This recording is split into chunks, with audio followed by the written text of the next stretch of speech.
गांव में तो सब जगह अकाल की परिस्थिति हो गई है।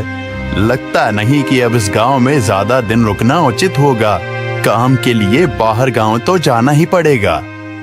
भूषण काम की तलाश में दूसरे गांव की ओर निकल पड़ता है। चलते चलते वह विजयपुर गांव में आ जाता है। वहां उसका रहने का कोई ठिकाना नहीं था और उसके पास कोई काम भी नहीं था। चलते चलते वह एक अमीर किसान जगत सेठ के पास आ पहुंचता है। सेठ जी, मैं भूषण दूसरे गांव से आया हूँ। हमारे गांव में अकाल की परिस्थिति हो गई है। लोगों के खेत सूखे पड़े हैं। गांव में बूंद बूंद पानी के लिए लोग तरस रहे हैं। अगर मुझे आपके पास कुछ काम मिल जाएगा तो बहुत कृपा होगी बड़े भाई। अरे रे, लगता है तुम्हारी हालत बहुत खस्ता हो गई है। ठीक है, वैसे मेरे पास एक काम तो है, पर लगता नहीं कि तुम वो कर पाओगे। सेठ जी, आप चिंता ना करें। मुझे आप कोई भी काम दे सकते हैं। मैं वो काम पूरी मेहनत और ईमानदारी से करूंगा। अच्छा ठीक है भूषण, तो कान खोल कर सुन लो। मेरे पास 50 गायें और 50 भैंसें हैं। तुम्हें हर रोज उन जानवरों का गोबर निकालना होगा और रोज सुबह शाम उन्हें चारा पानी देना होगा। महीने के आखिर में तुम्हें इस काम के लिए 200 रुपए मिलेंगे। और हाँ, 2 वक्त का खाना भी हमारी तरफ से मुफ्त दिया जाएगा। बोलो, क्या तुम ये काम कर पाओगे? अरे बाप रे, 50 गाय और भैंसों को संभालना आसान काम नहीं है। पर अब मैं कुछ कर भी तो नहीं सकता, और ऊपर से सेठ जी 2 वक्त का खाना भी दे रहे हैं। ठीक है सेठ जी, मैं ये काम कर लूंगा, पर एक विनती है। हाँ बोलो भूषण, क्या बात है? सेठ जी, अगर आपको समस्या ना हो तो क्या मैं आपके गायों के साथ गौशाला में रह सकता हूँ? सेठ जी, मैं इस गांव में नया हूँ। मेरा रहने का कोई ठिकाना नहीं है। जग्गा सेठ थोड़ी देर तक सोचता है और भूषण को ऊपर से नीचे तक देखने के बाद उससे कहता है, ठीक है भूषण, तुम गौशाला में रह सकते हो। जी धन्यवाद सेठ जी। तब से भूषण गौशाला में रहकर अपना काम करने लगता है। वह रोज जल्दी उठकर गाय और भैंसों का गोबर निकालता, उन्हें चारा डालता और समय पर पानी भी पिलाता था। हर रोज भूषण अपना काम ईमानदारी और पूरी मेहनत से करता था। जगत सेठ को भी भूषण का काम बहुत पसंद आने लगा, क्योंकि वह अपना काम सफाई से करता था। एक दिन जगत सेठ भूषण को बुलाकर उससे बोलता है, भूषण, मुझे तुम्हारा काम बहुत पसंद आया है। तुम गाय और भैंसों का अच्छा ख्याल रख रहे हो, इसलिए दूध की गुणवत्ता भी बढ़ गई है और गायें पहले से ज्यादा दूध भी दे रही हैं। इसलिए मैं आज से तुम्हारी तनख्वाह बढ़ाकर पूरे 400 रुपए कर रहा हूँ। आपका बहुत बहुत धन्यवाद सेठ जी। कुछ दिन ऐसे ही बीतने लगते हैं। भूषण जगत सेठ के पास बहुत मेहनत और ईमानदारी से काम करता है। धीरे धीरे भूषण के पास अच्छा खासा रुपया जमा हो जाता है, जिससे वह अपने लिए छोटा सा रहने लायक एक कुटिया बनवा लेता है। उस गौशाला में सोकर तो नाक से गोबर की गंध अभी भी नहीं जा रही। अब आखिरकार मुझे अपने घर में चैन से सोने को तो मिलेगा। तब से भूषण जगत सेठ के पास गौशाला में काम करने आता और 2 वक्त का खाना खाकर अपने घर सोने के लिए चला जाता था। कई साल ऐसे ही बीत जाते हैं। भूषण की मेहनत के कारण उसके पास अच्छा खासा रुपया जमा हो जाता है। एक दिन भूषण जगत सेठ से बोलता है, सेठ जी, आजकल गांव में चोरी की समस्या बहुत बढ़ गई है और मेरे पास कुछ रुपए भी जमा हैं जो मैंने अपने घर में रखे हुए हैं, पर मुझे उन पैसों की चोरी की चिंता हो रही है। आपको तो पता है कि मैं दिन भर आपके पास ही काम करता हूँ और सिर्फ रात में ही घर सोने जाता हूँ, इसलिए मुझे रोज उन पैसों की चोरी की चिंता सताती है। हाँ भूषण, तुम बात तो बिल्कुल सही कह रहे हो। आए दिन गांव में नए नए चोरी के किस्से सामने आ रहे हैं और दिन भर तो तुम्हारा घर खाली ही रहता है, तो चोरी होने की संभावना तो जरूर है। जगत सेठ थोड़ी देर सोचता है और फिर भूषण से कहता है, देखो भूषण, ऐसे समय में तो गांव में एक ही जगह है जहां पर तुम्हारा धन सुरक्षित रह सकता है, और वो है जमींदार का घर। क्या जमींदार का घर? हाँ भूषण, इस गांव के जमींदार बहुत ईमानदार और दयालु हैं। ऐसा मैंने कुछ लोगों से सुना है और उनके घर पर बहुत सारे पहरेदार भी हैं, तो चोरी होने की संभावना बहुत कम है। तुम अपने पैसे उनके पास रख सकते हो। अच्छा, ऐसा है क्या सेठ जी? ठीक है, फिर आज ही मैं जमींदार जी से मिलकर बात करता हूँ और उन्हें अपनी समस्या बताता हूँ। उस दिन भूषण जमींदार जी के घर उनसे बात करने जाता है। हे तुम रुको, कहाँ अंदर आए जा रहे हो? वहीं रुक जाओ।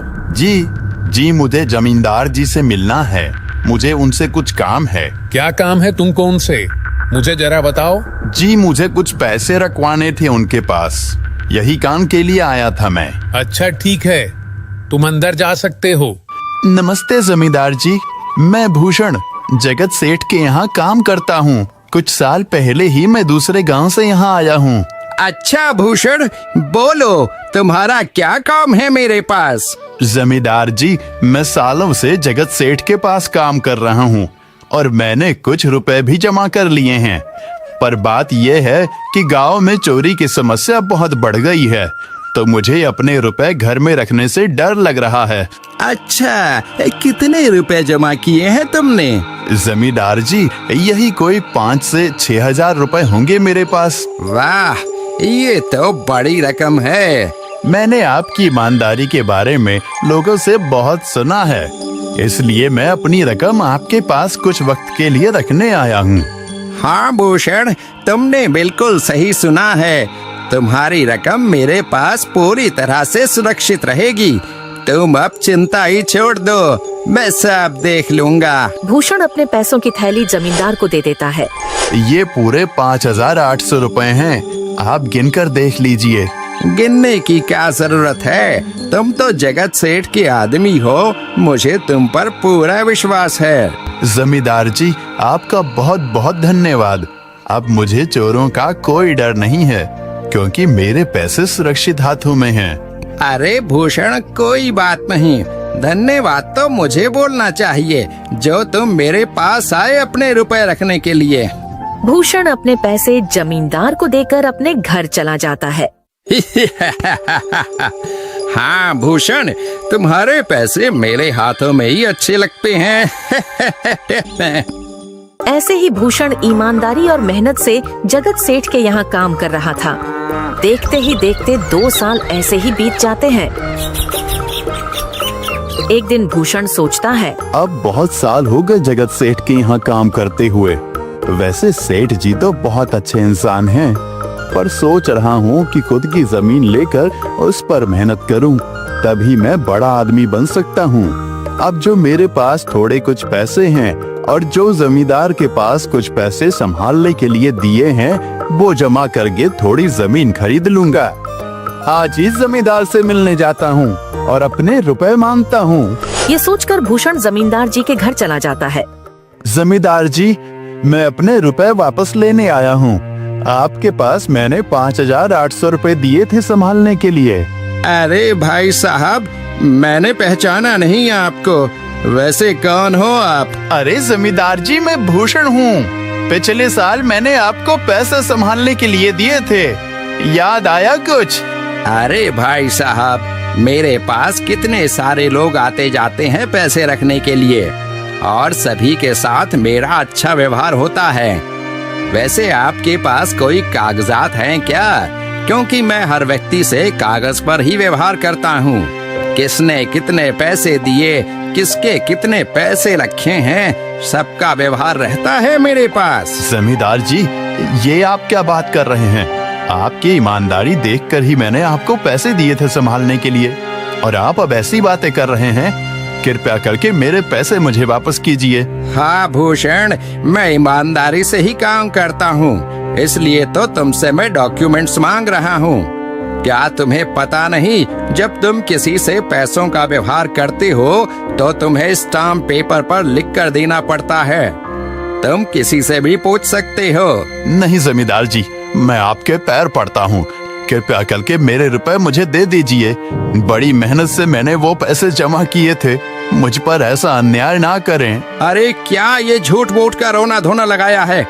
लगता है तुम ढोंगी हो और मेरी ईमानदारी और भोलेपन का फायदा उठाकर मुझसे ये रुपए लेने आए हो। रुक, तुझे अभी सबक सिखाता हूँ। जमींदार अपने आदमियों को बुलाकर भूषण की पिटाई करने को कहता है। इसे तब तक मारो जब तक ये बेहोश ना हो जाए। इस 2 कौड़ी के आदमी ने मेरी ईमानदारी पर सवाल उठाया है, इसे छोड़ना मत। जमींदार के आदमी भूषण को डंडे से खूब मारते हैं। फिर भूषण दुखी होकर अपने घर चला जाता है। भूषण के शरीर पर घाव के निशान स्पष्ट दिखाई दे रहे थे। 2 दिन से भूषण घाव के दर्द के कारण जगत सेठ के घर काम के लिए नहीं जा पाता है। इसलिए अगले दिन जगत सेठ भूषण के पास आ जाते हैं। वह देखते हैं कि भूषण खाट पर सो रहा है और वह बड़ा ही चिंता में नजर आ रहा है। भूषण भाई, तुम 2 दिन काम पर नहीं आए, क्या हुआ भाई? तबीयत ठीक है ना तुम्हारी? कुछ समस्या है क्या? अरे सेठ जी, आप खुद यहाँ आए हो। आप खबर भिजवाते तो मैं खुद चला आता। अरे भूषण, कोई बात नहीं, तुम्हें देखकर लगता है तुम बीमार हो। क्या हुआ है तुम्हें? जगत सेठ, क्या बताऊं, जिस जमींदार के पास पिछले साल मैंने अपने पैसे संभालने को दिए थे, वो आज मुझे पैसे वापस नहीं करना चाहता। वो बहुत लालची इंसान है, वो लोगों को ठग रहा है। और जब मैंने बाद में गिड़गिड़ाना शुरू किया तो उसने डंडे से मार मार कर मेरी पिटाई करवा दी और मुझे वहां से धक्के मार कर निकाल दिया। अरे बाप रे, ये तो बड़ा ही गंभीर विषय है। मैंने तो जमींदार के बारे में अच्छा ही सुना था, पर मुझे भी नहीं पता था कि वो इंसान इतना गिरा हुआ है। तभी मैं सोचूं, हर साल उसकी संपत्ति इतनी ज्यादा कैसे बढ़ रही है। मुझे माफ कर दो भूषण, मैंने ही तुम्हें जमींदार के पास जाने को बोला था। गलती तो मेरी भी है। नहीं जगत सेठ, आप तो मेरा अच्छा ही सोच रहे थे। ये तो उस जमींदार का लालच है। अब लगता नहीं मेरे पैसे उस जमींदार से वापस मिलेंगे भी। भूषण, मेरे पास एक तरकीब है जिससे मैं तुम्हारे पैसे तुम्हें वापस दिला सकता हूँ। जगत सेठ भूषण के कान में सारी तरकीब बताता है। ठीक है सेठ जी, हे ऊपर वाले, ये तरकीब कामयाब होने दीजिए। अगले दिन जगत सेठ बहुत सारे पैसों को एक सूटकेस में भरकर खुद जमींदार के घर जाता है। अरे जगत सेठ, आज आप खुद यहाँ? बोलो भाई, इस गरीब के घर कैसे आना हुआ? हमारा तो ये सौभाग्य है कि आप जैसे धनी आदमी के चरण हमारे घर में लगे हैं। नमस्ते जमींदार जी। अरे जमींदार जी, आप तो मुझे अब लज्जित कर रहे हैं। वैसे मैं कुछ महीनों के लिए दूसरे राज्य में व्यापार करने जा रहा हूँ। मैं ये लगभग 50,000 रुपए लाया हूँ। मुझे डर है कि कहीं ये चोरी ना हो जाए। क्या आप मेरे सारे पैसे अपने पास संभाल कर रख सकते हैं? आपके सिवाय इस गांव में और किसी पर भरोसा नहीं कर सकता। अरे जगत सेठ, ये भी कोई पूछने की बात है? मेरे पास आपके पैसे बिल्कुल सुरक्षित रहेंगे। आप निश्चित होकर व्यापार करने जा सकते हैं। इस बार तो बड़ी मछली हाथ लगी है। बार बार ऐसा मौका नहीं मिलता। भारी माल हाथ में लगने वाला है। तभी वहाँ पर भूषण आ जाता है। अरे भूषण, तुम? अच्छा हुआ तुम आ गए। मैं तुम्हारे पास ही आने वाला था। मुझे माफ करना, उस दिन तुम्हें पहचान नहीं पाया। इतने सारे लोग मेरे पास आते हैं तो जरा परेशानी होती है, पर मैं अपनी बातों का बड़ा पक्का हूँ। हाँ रुको, मैं तुम्हारे सारे पैसे अभी देता हूँ। जमींदार भूषण के सारे पैसे उसे लौटा देता है। माफ करना भूषण, मेरे आदमियों ने तुम्हारे साथ उस दिन बदतमीजी की। मैं आज ही उनको काम से निकालता हूँ। भूषण बिना कुछ बोले वहाँ से चला जाता है। अरे क्या बात है जमींदार जी, आप तो अपने बातों के बहुत पक्के हैं। तो ठीक है, मैं अपने सारे पैसे आपके पास रख सकता हूँ। जगत सेठ इतना बोल ही रहा था कि तभी वहाँ जगत सेठ का नौकर आ जाता है। मालिक, अब आपको बाहर के राज्य में जाने की कोई जरूरत नहीं है। अभी अभी व्यापारियों का संदेश आया है और उसने कहा कि वो खुद हमारे गांव आ रहे हैं। अरे ये तो बहुत बढ़िया बात हुई। अब मुझे इतनी दूर नहीं जाना पड़ेगा। सुन रहे हो जमींदार जी, व्यापारी यहाँ आ रहे हैं। अब मुझे नहीं लगता कि ये पैसे आपके पास रखने का कोई मतलब होगा। चलो, आपका बहुत बहुत धन्यवाद। आपने इतनी ईमानदारी दिखाई मुझे। हाँ, पर अगली बार जरूर आपके पास ही आऊंगा। ऐसा बोलकर जगत सेठ और उसका नौकर वहाँ से अपने पैसे लेकर चले जाते हैं। धत तेरी की, ये क्या हो गया? ये 50,000 तो चले गए और जो भूषण के 5,800 रुपए हड़प लिए थे वो भी चले गए। आपका बहुत बहुत धन्यवाद सेठ जी। अगर आज आप ना होते तो मेरी सारी जमा पूंजी वो जमींदार हड़प लेता। भूषण, कोई बात नहीं। जो व्यक्ति मेहनत और ईमानदारी से कमाता है, ऊपर वाले उसका कभी बुरा नहीं होने देते, और जो हराम की कमाई का खाता है उसका कभी अच्छा नहीं होने देते।